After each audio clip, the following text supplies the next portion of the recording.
안녕하세요. 한올심리상담센터입니다. ADHD 자녀를 키우는 부모님들과 함께하는 Q&A 시리즈, 벌써 6번째 시간입니다. 오늘 준비한 고민, 질문은 공부를 너무 안 하는 자녀, 학교에서 문제아 취급받는 자녀, 감정 기복이 심한 자녀, 다른 아이들에 비해 느린 자녀입니다. 오늘도 필요한 부분만 편하게 시청해 주시면 되겠습니다.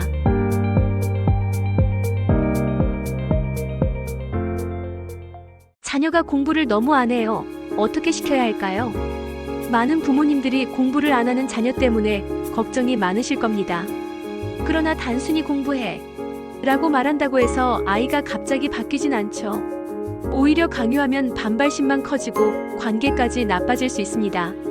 그래서 먼저 해야 할 일은 왜 아이가 공부를 하지 않는지를 이해하는 것입니다. 아이마다 공부를 안 하는 이유는 다릅니다. 공부 자체가 재미없고 왜 해야 하는지 모르겠어서일 수도 있고, 열심히 해도 성과가 안 나니까 자신감을 잃었을 수도 있습니다. 혹은 집중이 잘 안 되는 기질적인 문제, 또는 부모와의 갈등이나 스트레스 같은 감정적 이유 때문일 수도 있습니다. 그래서 무엇보다 중요한 건 아이에게 공부가 왜 싫은지, 무엇이 힘든지를 훈계 없이 들어주는 것입니다. 잔소리 없이 진심으로 들어주면 아이는 부모를 신뢰하고 자신의 속마음을 조금씩 열게 됩니다. 그 다음으로는 공부 자체보다 공부하는 습관을 먼저 들이는 것이 좋습니다. 예를 들어 매일 정해진 시간에 책상에 앉는 것부터 시작해보세요. 공부 내용이 어려울 필요는 없습니다.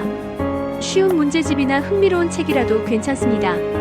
중요한 건 앉아서 집중하는 시간을 조금씩 늘려가는 것입니다. 처음엔 하루 20에서 30분만 집중하고 그 다음에 짧은 휴식 시간을 주는 식으로 루틴을 만들면 아이도 부담을 덜 느낍니다. 또한 보상 시스템도 효과적으로 활용할 수 있습니다. 아이가 성과를 느끼려면 눈에 보이는 결과가 필요합니다.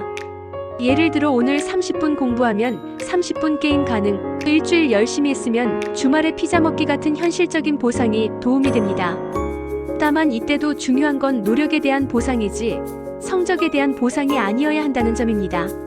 아이가 노력한 만큼 인정받는 경험이 쌓이면 공부에 대한 거부감도 줄어들고 스스로 동기를 찾게 됩니다. 마지막으로 부모님의 기대를 조금 내려놓는 것도 필요할 수 있습니다. 지금 아이에게 가장 필요한 건 비난이나 비교가 아니라 나는 내 편이야 라는 믿음입니다. 공부는 결국 스스로 동기를 느끼고 움직여야 오래갑니다. 그 시작점은 따뜻한 관계와 작은 성공 경험에서 시작된다는 것을 기억해주세요. 학교에서 아이가 문제아 취급을 받거나 교사와 소통이 원활하지 않을 때 어떻게 해야 하나요? 학교에서 자녀가 문제아 취급을 받거나 교사와의 소통이 원활하지 않을 때 부모는 큰 좌절감과 분노, 불안을 느끼게 됩니다. 아이가 오해받고 있는 것을 보면 보호하고 싶은 마음이 앞서고 때로는 학교나 교사에 대한 불신까지 생길 수 있습니다. 하지만 이럴수록 감정적으로 대응하기보다는 전략적으로 접근하는 것이 중요합니다. 그래야 아이를 실질적으로 도와줄 수 있고 학교와의 관계도 긍정적으로 유지할 수 있습니다. 가장 먼저 해야 할 일은 감정보다 정보를 수집하는 것입니다. 단순히 문제 행동이 있다는 말에 반응하기보다는 어떤 상황에서 어떤 행동이 있었는지 구체적으로 알아보는 것이 필요합니다. 교사에게 구체적으로 어떤 일이 있었는지, 언제부터 반복됐는지를 차분히 물어보세요. 동시에 아이에게도 그 상황을 물어보되 혼내기보다는 아이의 입장에서 어떤 감정과 어려움이 있었는지를 들어주는 태도가 중요합니다. 이 과정을 통해 문제를 보다 객관적으로 바라볼 수 있고 감정적인 판단을 피할 수 있습니다. 그 다음으로는 교사와의 소통 방식이 핵심입니다. 교사도 아이를 미워하려는 마음에서가 아니라 ADHD에 대한 이해 부족이나 수업 운영의 어려움 때문에 불만을 갖게 된 경우가 많습니다. 이럴 때는 대화를 책임 추궁이나 비판이 아닌 공감의 태도로 시작하는 것이 좋습니다. 예를 들어 선생님도 아이 때문에 힘드셨을 거라 생각합니다. 저도 집에서 어려움이 있는데 아이가 학교에서 잘 지낼 수 있도록 함께 방법을 찾아보고 싶어요처럼 접근하면 교사도 마음을 열 가능성이 높아집니다. 필요하다면 학교 측에 아이의 ADHD 특성을 설명하고 필요 지원을 요청하는 것도 가능합니다. 일부 학교에서는 학습 조절, 자리 배치, 쉬는 시간 조정 등 간단한 환경 변화로도 아이의 행동을 긍정적으로 바꿀 수 있습니다. 만약 교사나 학교가 지속적으로 협조하지 않거나 편견이 심하다면 담임 외에 상담교사, 특수교사, 교감 또는 교장과도 소통을 시도해보세요. 정당한 권리를 요구하는 것은 결코 무례한 일이 아닙니다. 무엇보다 중요한 건 아이가 나는 괜찮은 사람이야, 나를 믿어주는 어른이 있어라는 감정을 유지할 수 있도록 부모가 든든하게 지지해주는 것입니다. 부모가 학교와 싸우는 전사가 되기보다는 아이와 학교 사이를 이어주는 조율자이자 보호자가 되어주는 것이 가장 효과적인 방식입니다. 아이의 감정 기복이 너무 심해요. 조금만 뭐라 해도 금방 울거나 분노하고 자기 스스로도 감정 조절을 못하는 것 같아요. 감정 조절을 잘하지 못하는 아이의 모습을 보면 부모로서는 참 속상하고 당황스러울 수밖에 없습니다. 아이가 이렇게 힘들어하는데 어떻게 도와줘야 할지 막막하고, 때로는 이게 다 훈육이 부족해서 그런가? 버릇이 잘못된 건 아닐까? 라는 자책까지 들 수 있습니다. 하지만 ADHD 아동의 감정 기복은 단순히 성격 문제나 버릇 때문이 아니라 뇌의 실행 기능 부족에서 비롯된 발달적 특성입니다. 즉, 아이 스스로도 감정을 주체하지 못해 힘들어하고 있다는 것을 먼저 이해하는 것이 중요합니다. 이럴 때 부모가 가장 먼저 해야 할 일은 감정을 억누르려 하기보다는 안전하게 흘러가도록 돕는 것입니다. 예를 들어 아이가 갑자기 화를 내거나 울기 시작했을 때 "왜 그렇게 예민하게 굴어? 그만 울어" 라고 얘기하면 아이는 더 큰 좌절감과 억울함을 느낄 수 있습니다.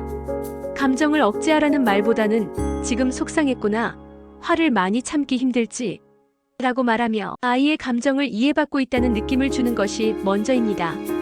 감정은 이해받는 순간 진정되기 시작합니다. 부모가 아이의 감정을 있는 그대로 받아주면 아이는 점점 감정을 말로 표현하고 조절하는 법을 배우게 됩니다. 감정 폭발이 있을 때는 상황을 바로잡기보다는 먼저 아이의 감정이 가라앉을 수 있도록 물리적, 정서적 공간을 주는 것도 도움이 됩니다. 예를 들어 조용한 방으로 옮기거나 잠깐 숨 고르고 다시 이야기하자라며 아이가 스스로 감정을 가라앉힐 수 있는 기회를 주는 것이 좋습니다.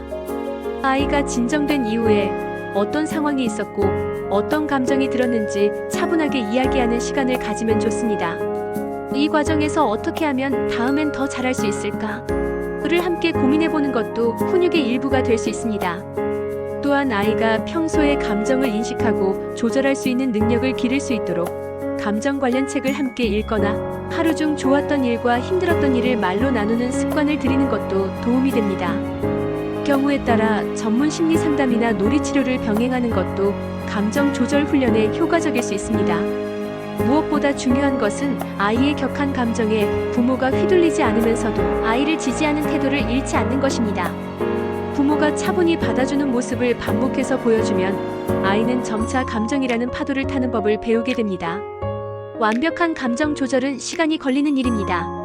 조급해하지 않고 그 과정을 함께 걸어가는 것이 ADHD 자녀에게 가장 큰 힘이 됩니다. 다른 아이들에 비해 너무 느리고 자꾸 비교하게 됩니다. 저도 그러고 싶지 않은데 자꾸 마음이 힘들어요. 이런 마음을 어떻게 다스려야 할까요? 다른 아이들과 자꾸 비교하게 되고 그러고 싶지 않다는 걸 알면서도 그런 마음이 자주 올라올 때 부모로서 정말 많이 힘드실 겁니다. 특히 ADHD 자녀를 키우는 부모는 남들과는 다른 양육의 리듬을 살아가고 있기 때문에 비교와 좌절, 죄책감이 반복되는 일이 흔합니다. 이런 감정은 나쁜 것이 아니라 사랑하기 때문에 생기는 자연스러운 마음입니다. 하지만 그 감정에 머물러 있으면 부모도 아이도 지치게 되죠. 그런 마음을 다스리기 위해 몇 가지 마음 챙김의 시선을 함께 나누고자 합니다. 먼저 부모가 아이를 다른 아이들과 비교하게 되는 것은 내 아이에게 잘해주고 싶고 잘 자라기를 바라는 진심에서 비롯된 마음입니다. 하지만 아이가 걷고 있는 속도와 방향은 남들과 다를 수밖에 없고, 특히 ADHD를 가진 아이는 신경 발달의 속도 자체가 차이가 있기 때문에 표준 시간표에 맞추려고 할수록 좌절이 커지게 됩니다. 그때마다 마음속에 이렇게 되물어보세요. 정말 중요한 건 지금 빨리 가는 걸까? 끝까지 갈 수 있는 걸까? ADHD 아이는 느릴 수 있지만 자기만의 속도로 성장을 계속합니다. 중요한 건 조급해하지 않고 아이의 시간표를 믿어주는 것입니다. 또한 비교하게 되는 마음을 부정하거나 억누르기보다는 그 감정을 있는 그대로 인정해주는 것도 도움이 됩니다. 나는 지금 내 아이가 늦다고 느끼고 있고 그게 속상하고 남들과 비교하게 된다. 이 마음도 내가 아이를 잘 키우고 싶은 마음에서 온 거야. 이렇게 자신의 감정을 솔직히 인정하고 품어주는 태도는 죄책감을 덜어내고 내면의 힘을 회복하는 데 큰 도움이 됩니다. 그리고 무엇보다 ADHD 자녀를 키운다는 건 일반적인 양육보다 훨씬 더 많은 인내와 정서적 에너지를 요구하는 일이라는 사실을 잊지 말아야 합니다. 남들과 똑같이 할 수 없다는 걸 받아들이는 것이 약해진 게 아니라 더 강하고 깊은 사랑을 선택한 부모의 용기입니다. 아이의 속도에 맞춰 걸어주는 그 시간들이 결국 아이의 자존감이 되는 밑바탕이 됩니다. 마지막으로 내 아이의 작은 변화와 장점을 찾아내어 자주 말로 표현해주세요. 오늘은 스스로 5분이나 집중했구나. 내가 오늘 친구한테 먼저 인사했을 때 엄마가 정말 기뻤어. 이런 사소한 인정이 쌓이면 부모 자신도 점점 비교가 아닌 성장에 집중하는 시선을 회복하게 됩니다. 당신의 마음이 힘든 것은 아이를 진심으로 사랑하고 있기 때문입니다. 완벽한 부모가 아니라 끝까지 포기하지 않는 부모가 결국 아이에게 가장 큰 힘이 된다는 걸 기억해 주세요. 그리고 당신도 충분히 잘하고 계십니다. 오늘도 영상을 시청해 주셔서 감사합니다.